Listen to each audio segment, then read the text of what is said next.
Next up on the agenda is Teri Carter, who's going to come up and talk to us about ATSs and mentoring programs and things like that. So we will get out of the way. Teri, it's all to you.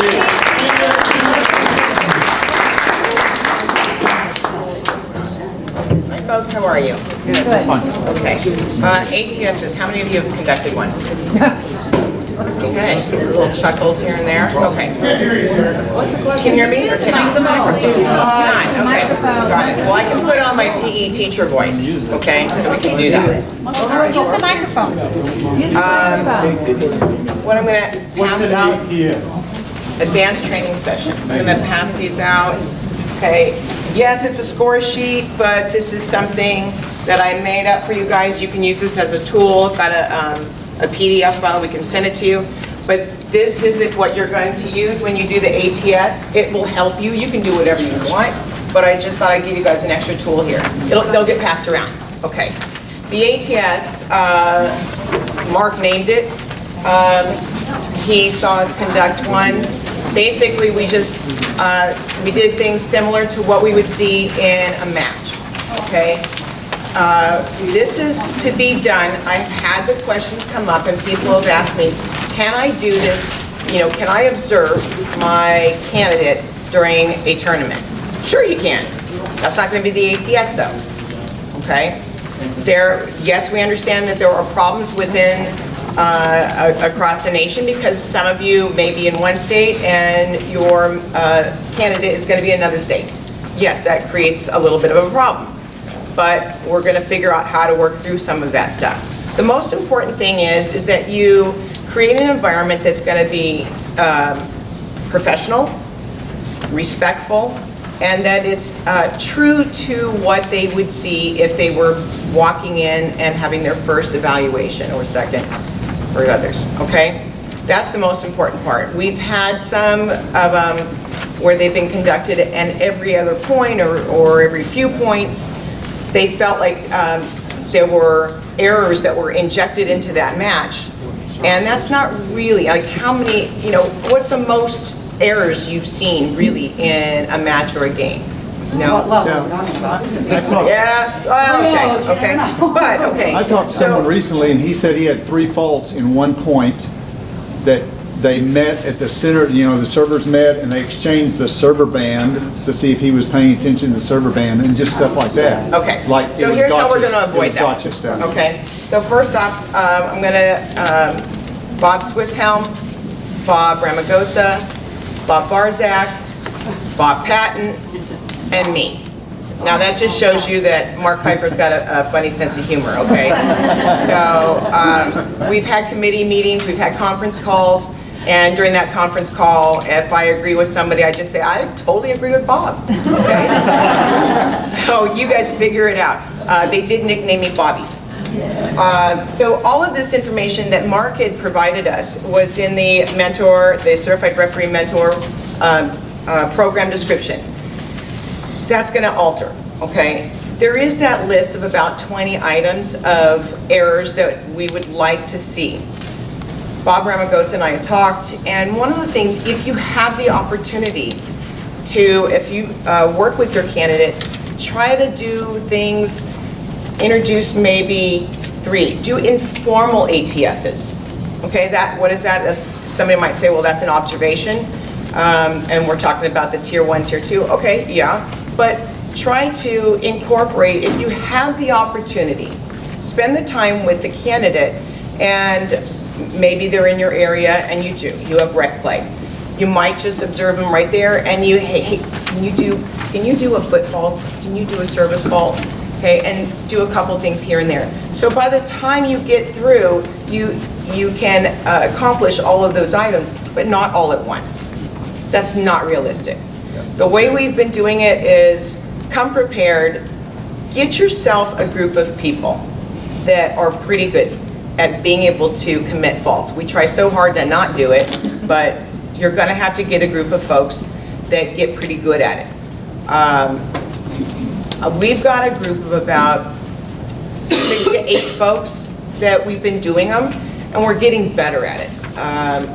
Linda Hogan and I also talked about there almost needs to be a team of people that do this, so you can get really good at it without them catching it.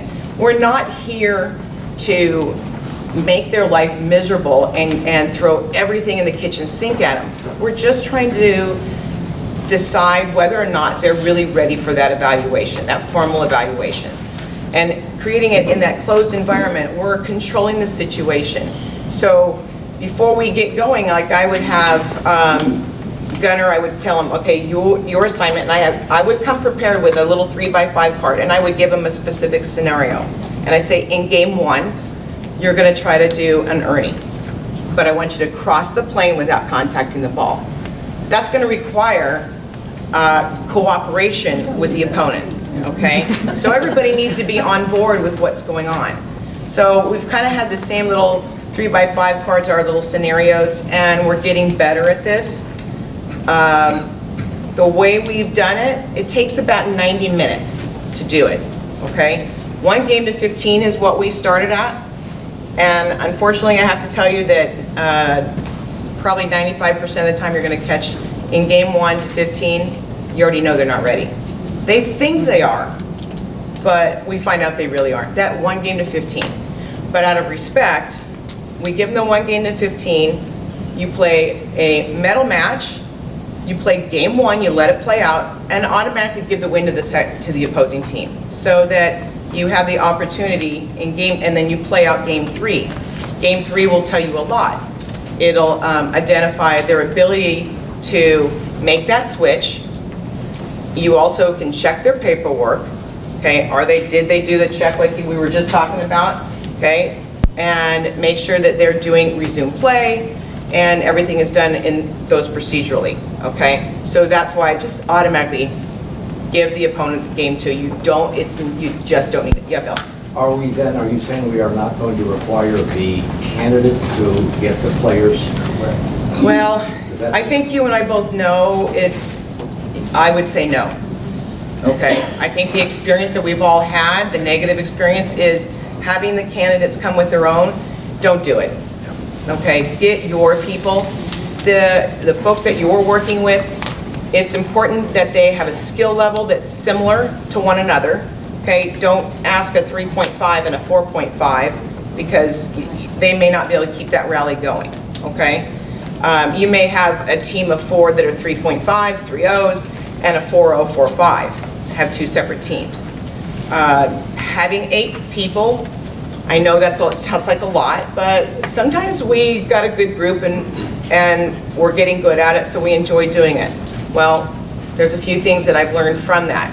Number 1, we're getting better at it. But one of the last times that we did it, now we're enjoying ourselves, and so there's a little bit of bantering, and do not do it.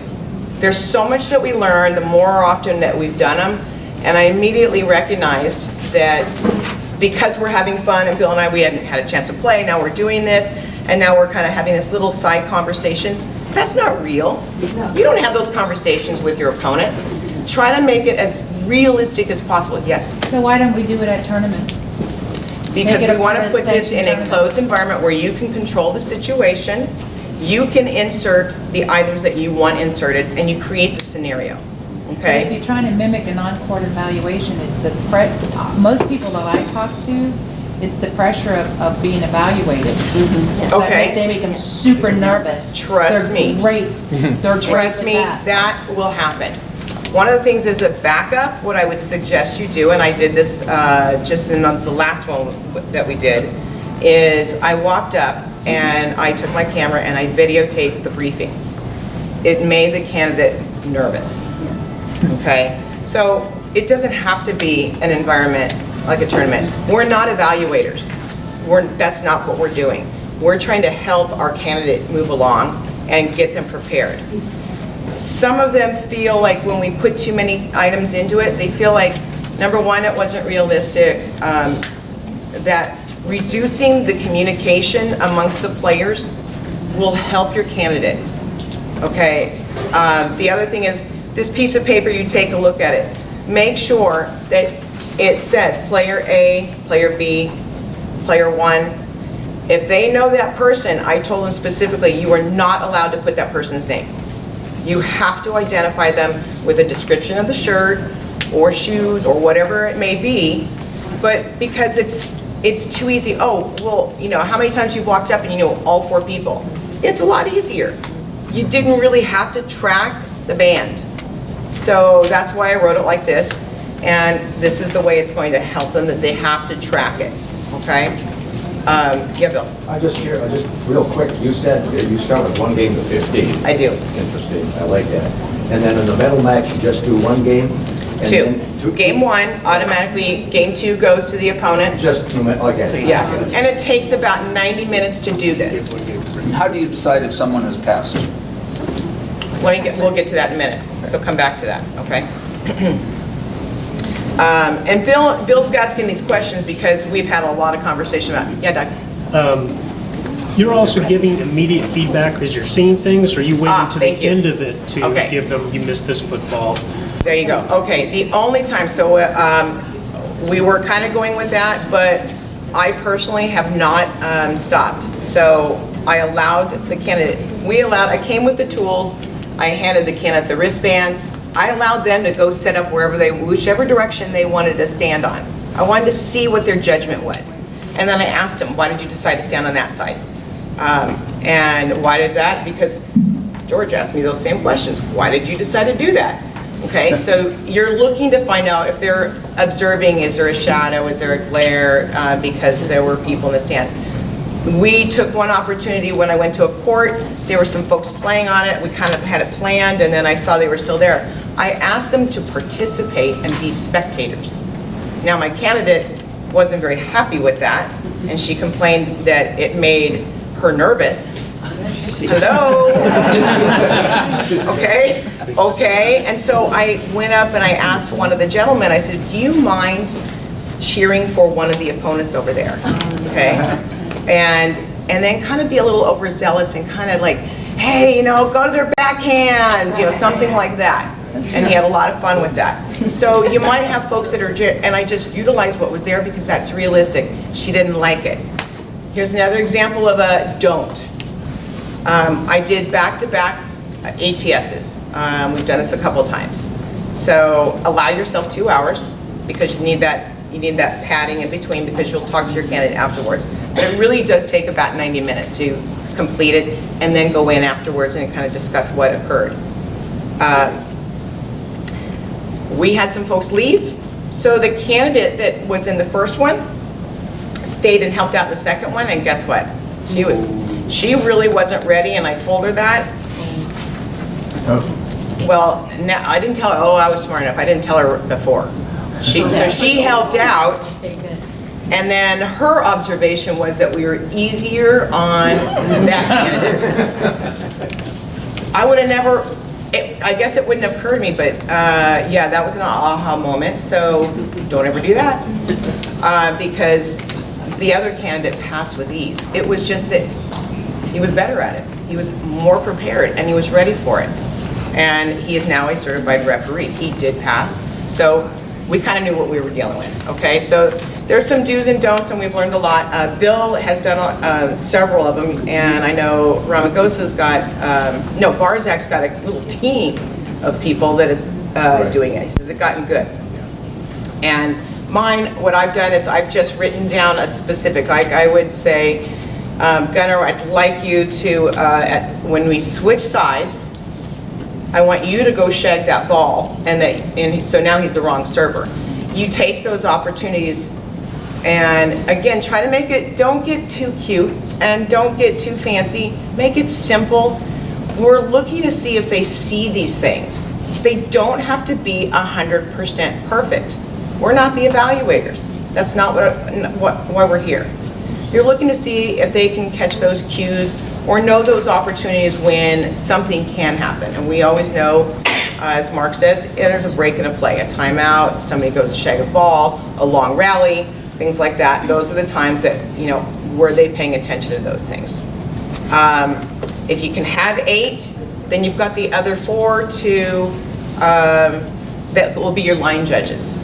That was the one that I set up a GoPro, and I had the GoPro. for the entire match. That made the person nervous. Then what I did was I went right up and I wanted to hear the briefing for the medal match. And you can use this as a tool.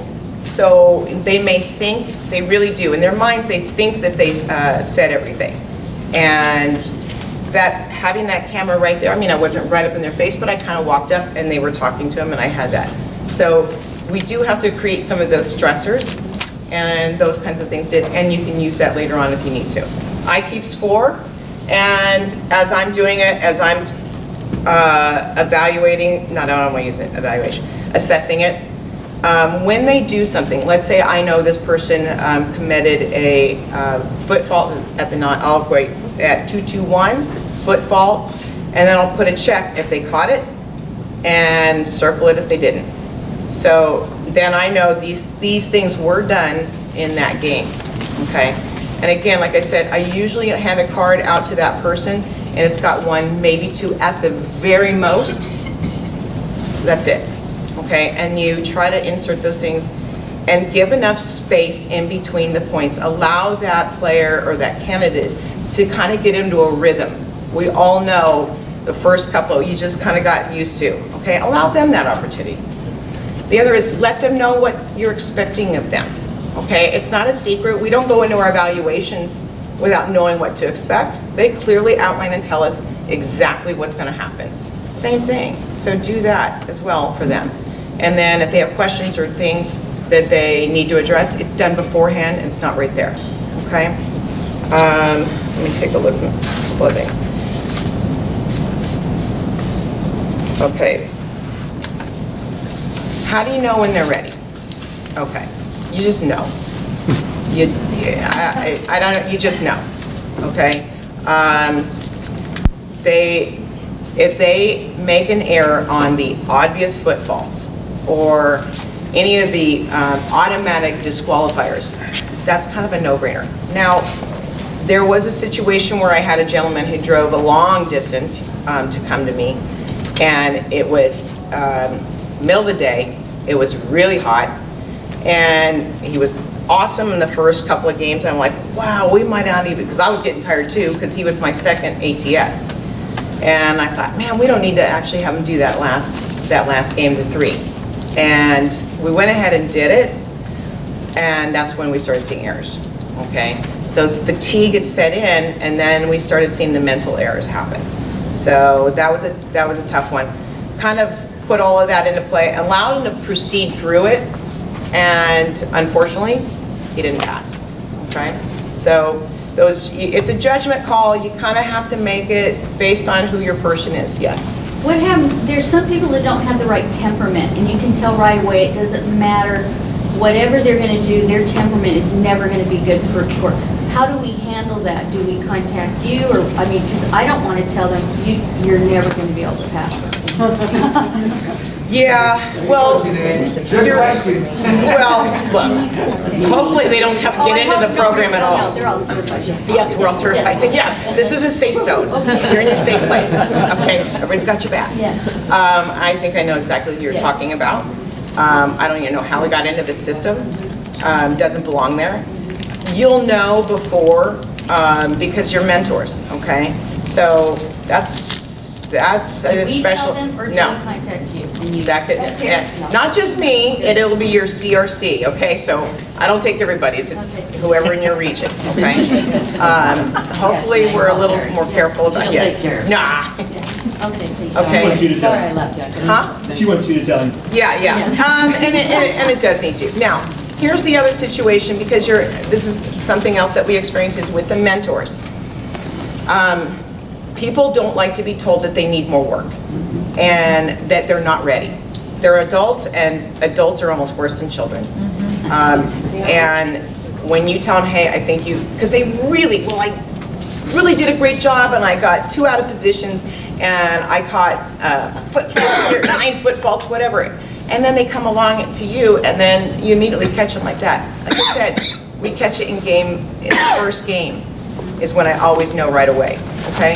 So that's the fine line with as being a mentor is what do you do? Because when you're that person who now tells them they're not ready, Now they're kind of pissed off. They are. Okay, and that's been everybody's experience. So what do? Well, you are gonna have to, handle that. You either get somebody else to do the assessment, you're the one taking the score. When we had this situation, Monica was, I did the ATS for her person. Maybe if you got another certified rep who's mentoring, you do the other person's. Then you're not the bad guy.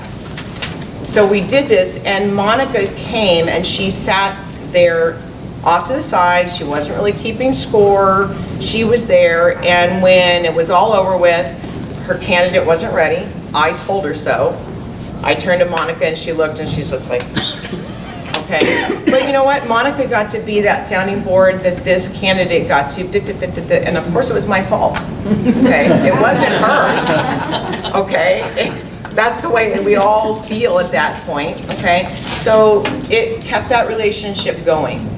So be very wary that that could possibly happen. So if you have somebody in your area, have the other certified rep do it.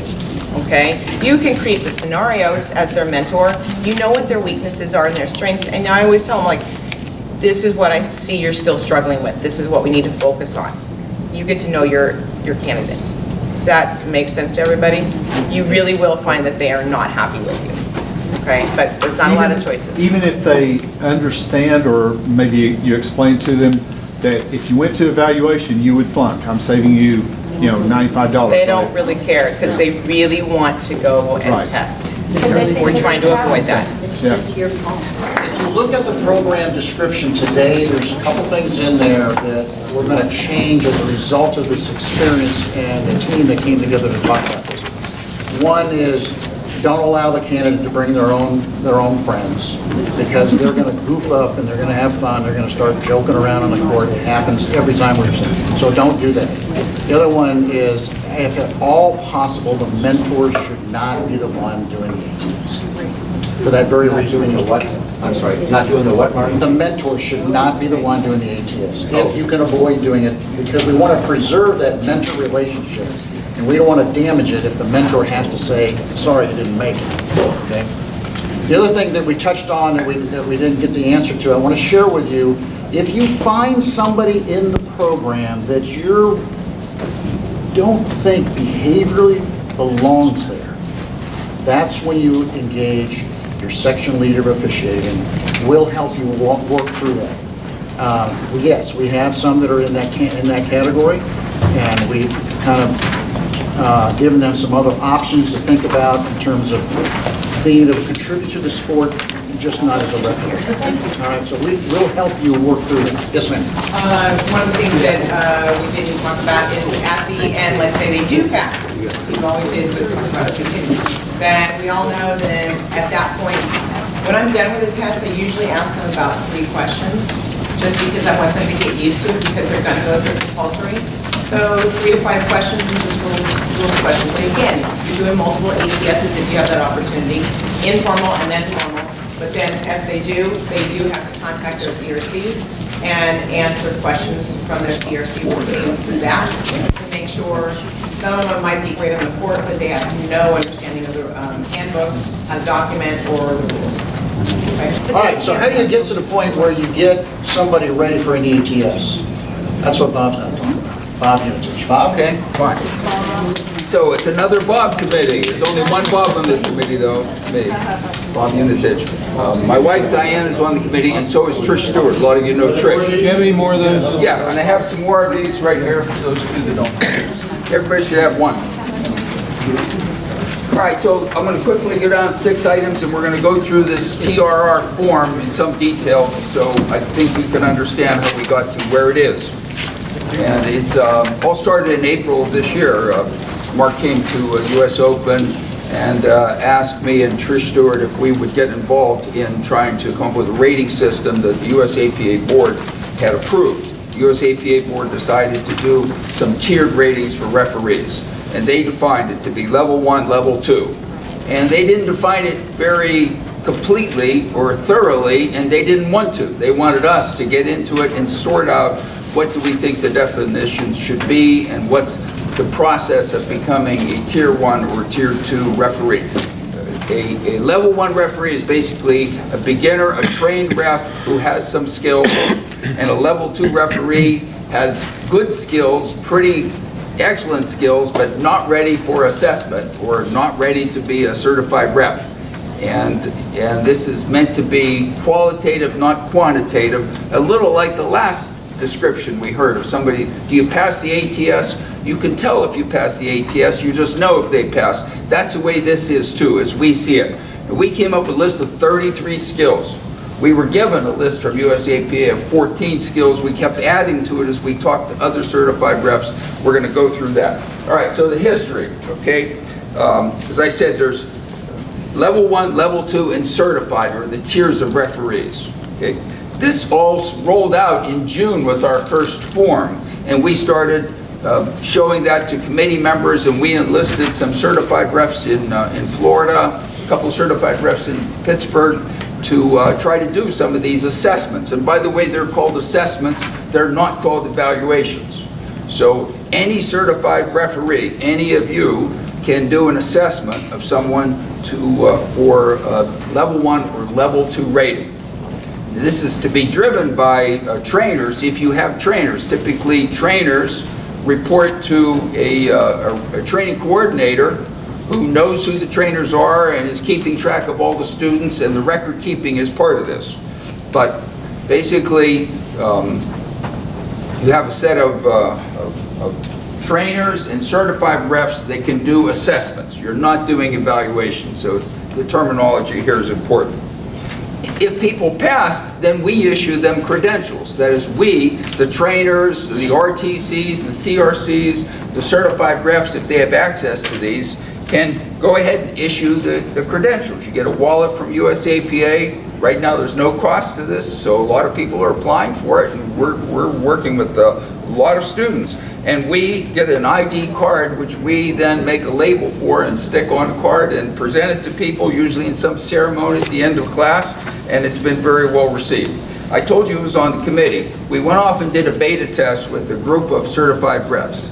I don't think any of those refs are in this room, but there's a good group of certified refs.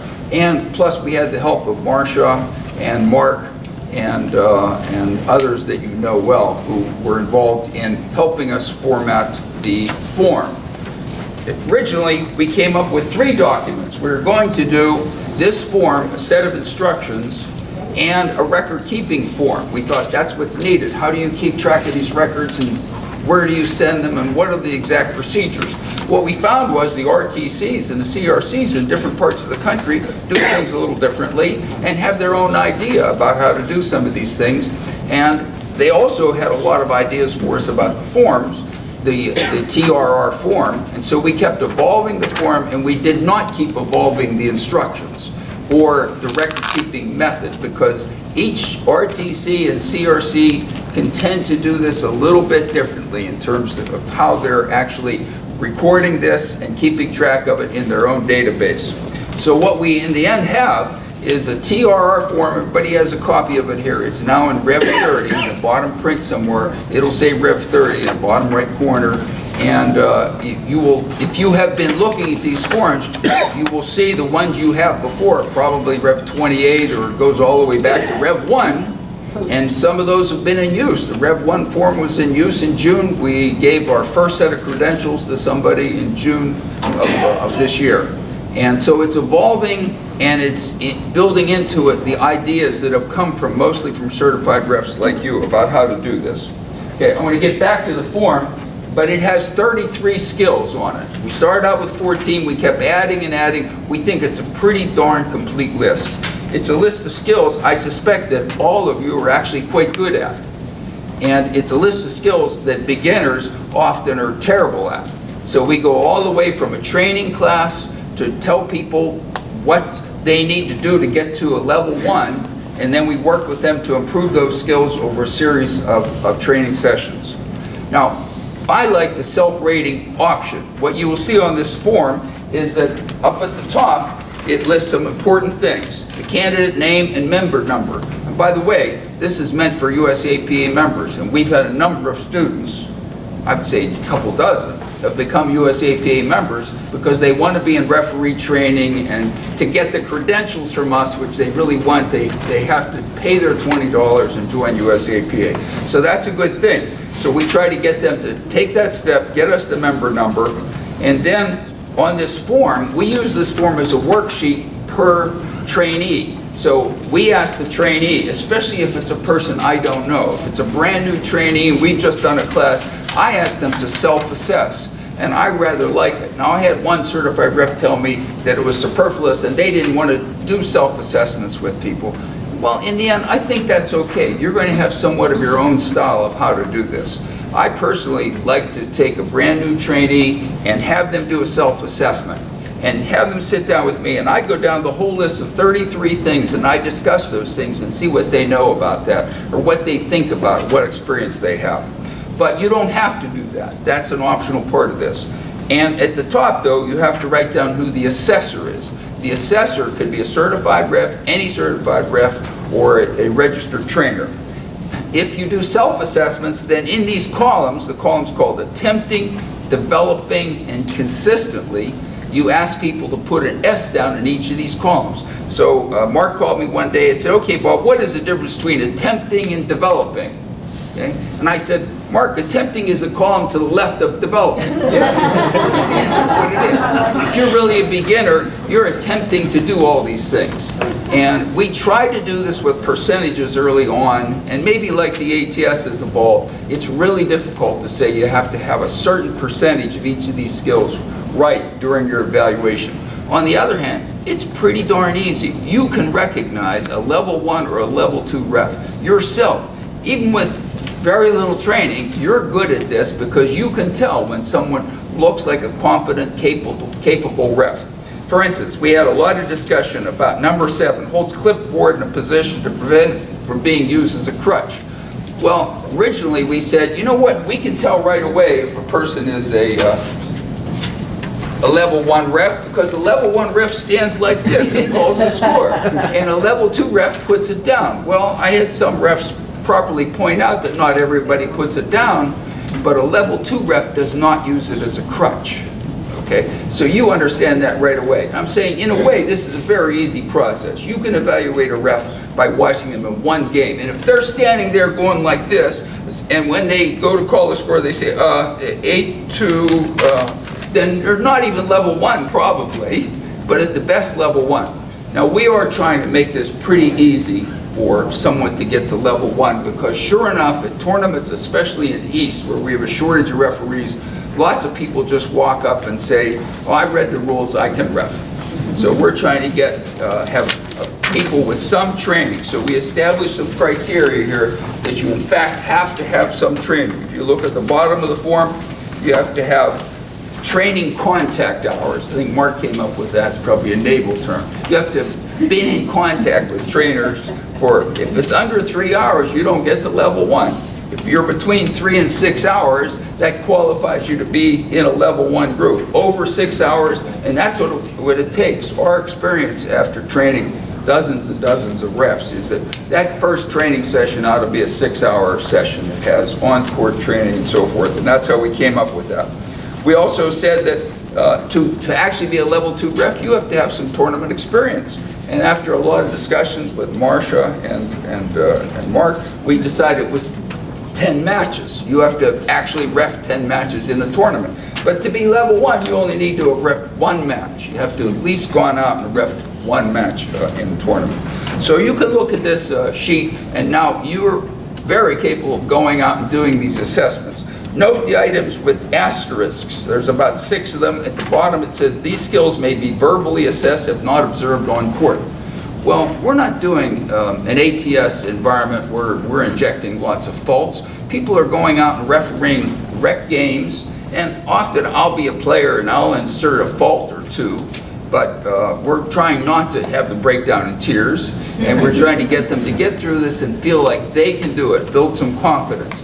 But as a result, there's probably not going to be a technical warning or a technical foul. Maybe they'll never see one while they're in training. And so what you have to do with them on those kind of items and the others marked with the asterisk is you talk to them. You speak with them about, in detail, when would you give a technical warning? Did you read the rule book? If someone crushes the ball, what do you do? That sort of discussion, you go through the list.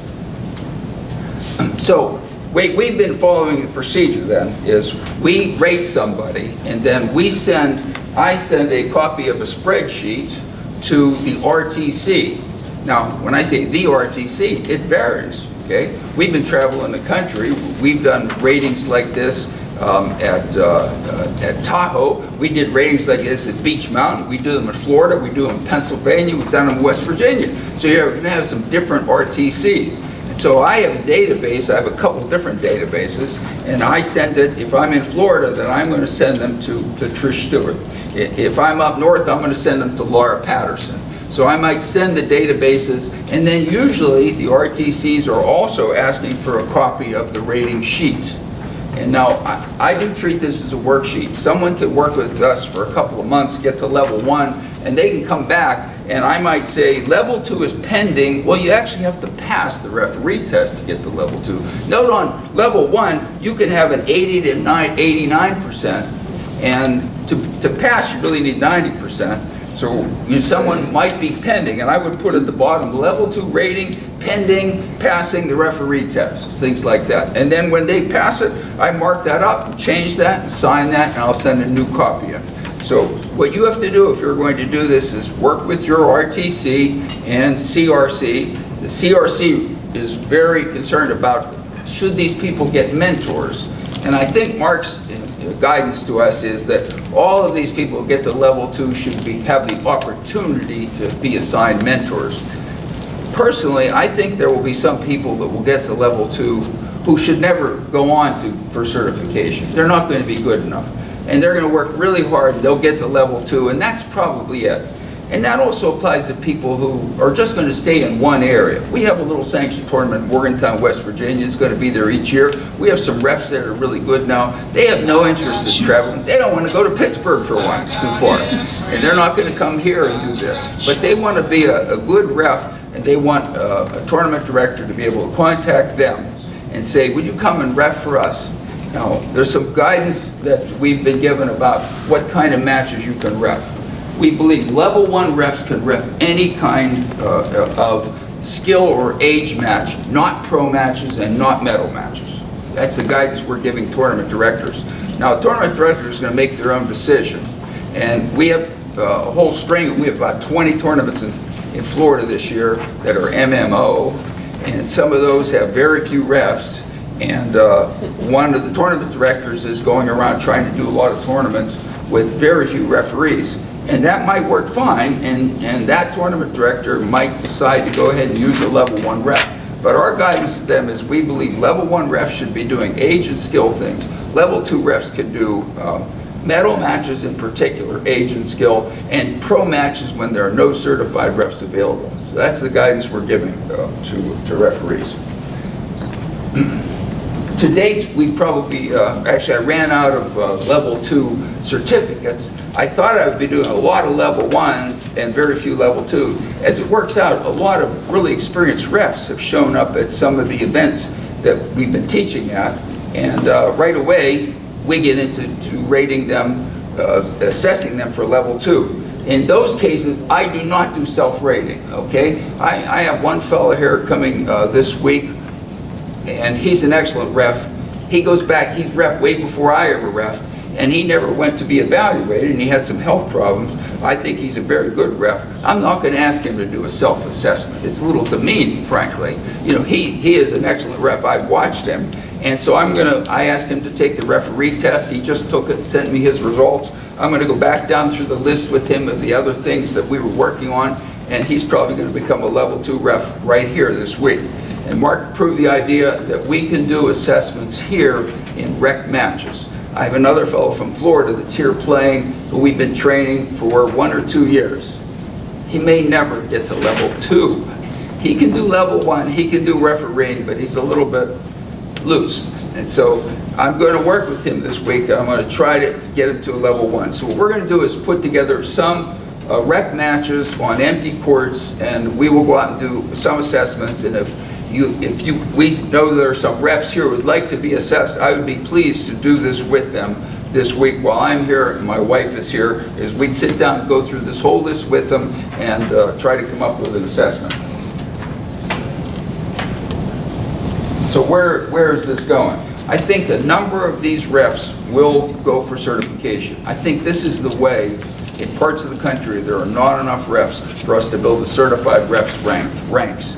We have a number of refs up north who in the wintertime go south, and we're going to find a number of them showing up at the U.S. Open. U.S. Open, the whole Naples scene, which is hard to keep up with in terms of refs, because they're going to 60-some courts this year, and to really do sanctioned matches is a real challenge. But they are pressing us to have more and more qualified refs. And so we're saying we're going to try to get as many refs as we can to do some of the tournaments there this year and let all those refs go out and ref a lot of matches. So we're seeing the level 1 to level 2 encouraging a lot of people not only join USA, but to come to our ref clinics and seek the credentials. The refs like getting these, and we're seeing them being very proud of having them. I think I've covered the things on my list, and I wonder if there's some questions about this. Yeah. Question. I'm sure in the East Coast, like you just mentioned, snowbirds, we have a lot of snowbirds in Southwest, Western regions. I'd like to see some kind of official means of having the data that we keep on people that have been assessed in our region, be able to transfer to where they go. Because right now, there's no way for somebody else in another region to know. Right. Linda's pointing out that, in fact, some people who've gone through our class, we might rate them level 1. They might go to some other part of the country, some other time of the year, and they're going to go through this process of not even knowing who the local trainers are. There is no national database. It would be a nice thing perhaps to have, but pretty darn difficult to manage, to put together. This is done quite locally. So we have some people out of Morgantown who we've rated level 2, and they're now going to go out and try to find a mentor maybe in Florida. They're going to go take their credentials to where they are, which is up in Sebring, Florida, and look for some other training opportunities. I don't see right now a national database. I think, maybe there will be someday. Right now, you could have pockets of this, and you could have people working with trainers in different parts of the country. I don't have a real solution to it otherwise. Other questions? I'll be happy to work with anybody that has a ref friend showing up here, or some of our non-certified reps, and see if some of them want to get assessed. We brought a set of credentials. I think we're going to have new cards. We might be able to generate 10 more credentialed referees this week. Quick question. So in order to become a level 2, they must be marked by the assessor on the far right-hand. That's exactly right. You would go all the way down, and typically I would go down this list. Some are very easy. So we talked about training, checking paddles, but this gets progressively more difficult. There's like 8 brackets of things. That isn't fair to say progressively, but things that are tougher at the bottom, like wrong server, wrong receiver, and players in a wrong position. And I think that you have to be consistently at all those, and consistent means you're pretty darn good at it. It doesn't mean you're getting it right all the time, and if you're inserting some faults, people are going to make some mistakes. So you can't expect them to be good. But if they're good enough in your local tournament to ref a medal match, then they're good enough probably to be a level 2. That's it. That's how we define the terms. Thank you very One much. question in the back. Do you happen to have one of these that is filled out, a sample of one that is completed that we can see? Actually, I have some, and I'd be happy to show you one during the event. I have one on my phone. Do you have a concern that because any certified referee can fill one of these out and that everybody's, it's sort of subjective? Are you concerned that? Yeah, what do you think about that, Mark? The subjective nature of making the judgment. I fully expect you to take the same candidate, could have 2 different people watch them on television, if you will, video, and they might come up with a different outcome. Some might say level 1, some might say not even ready for level 1. I'm okay with that. This doesn't have to be absolutely repeatable across the country. There's going to be some variations, but you know what, folks? We're going to get it roughly right. As long as we get this roughly right, I'm okay with it. Now remember, the backstop to this is what they have to go through before they can become certified, okay? But if we have one person who's a level 1, who actually should be a level 2, we'll probably have some level 2s and probably ought to be a level 1, okay? I think over time, it'll work itself out. But we don't have to have a perfect system here at this point. The plus for the current system is you are allowed to reassess frequently. If you think you were having a bad day or you didn't like the players, or there's no limit to say you can't reassess tomorrow. No, there isn't, and it's by design. That wasn't in the program because we really wanted the certified ref to be able to make that decision. Well, I did somebody the other day, and I didn't care much for her pre-match briefing or her timeout procedure, but as far as reffing, she did a great job. So I talked to her after the first day, and then I went out and watched her again. This was actually in a tournament, and she did everything that I asked her to do for the next 2 days. And Julie, So that's she's just level how someone two. gets to level 2. Just that. Absolutely. That's the system that's exactly the way this is supposed to work.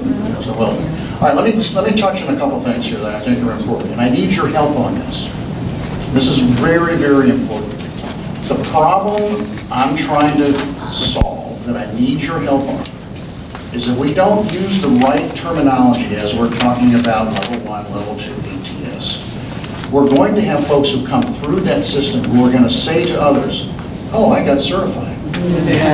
When really all they are is a level 1. All right, so how do we prevent that from happening? We got to make sure everybody knows this is a trained referee at a level 1 or level 2 level. Okay, they're not certified in any shape or form. They also haven't been evaluated. That term is off limits. That term belongs to the evaluators. It's part of the process to becoming a certified referee. The only evaluation that occurs is when our 10 evaluators around the country does what they did for each one of us in this room. So these are level 1, level 2 rating assessments. All right? So that's the first thing I need your help with. The second thing is I want to talk about the ATS. That ATS stands for Advanced Training Session. That's not an advanced assessment session. That is a training session. That training session is designed to help identify weaknesses that a trained referee at a level 2 has that they need to correct before they can make an application to become a certified referee. So they don't become a candidate. That's another key word I'd like to focus in on. They don't become candidates until 2 things happen. Number 1, actually 3 things happen. Number 1, they achieve the level 2 level. Number 2, they pass to the satisfaction of the person doing the ATS, that they pass that ATS. And number 3, this is the key part that differentiates them from a trained referee to a candidate. They make application and they're approved to go on to be evaluated. Then and only then do they become a candidate. So I need you to help not use that term candidate. That's reserved for the evaluators. The only time they become a candidate is when the evaluator now has basically control of them and arranges for that evaluation to occur. All right, so that terminology is very important. Otherwise, we are going to have folks, which has already happened, who like to tell everybody they got this level 1 credential, which is an important part. They say, I'm certified now. All right, fair enough? Trevor? On that card, I don't know how simple it'd be, but can't you just have, if it says certified 1, can't you just have it training? Because what it says on there, trained referee. That's what it's all about. Trained referee level 1. Trained referee level 2. They're certified, because like, to be certified, for myself, it was a journey, it's a prestige thing. I'm not bullshitting anybody, it was a challenge, and I'd love to do it. But I don't think it's right for somebody to say they're certified when they're only in training. I like your point that it should be a simpler way, like somebody goes and does a test for one. But take a look at the card. It actually says trained referee. It doesn't say qualified referee. It says trained referee by design. That's why we put that terminology. And yours says certified referee. Yeah. And the evaluator says certified evaluator. Mine says certifiable. Let me get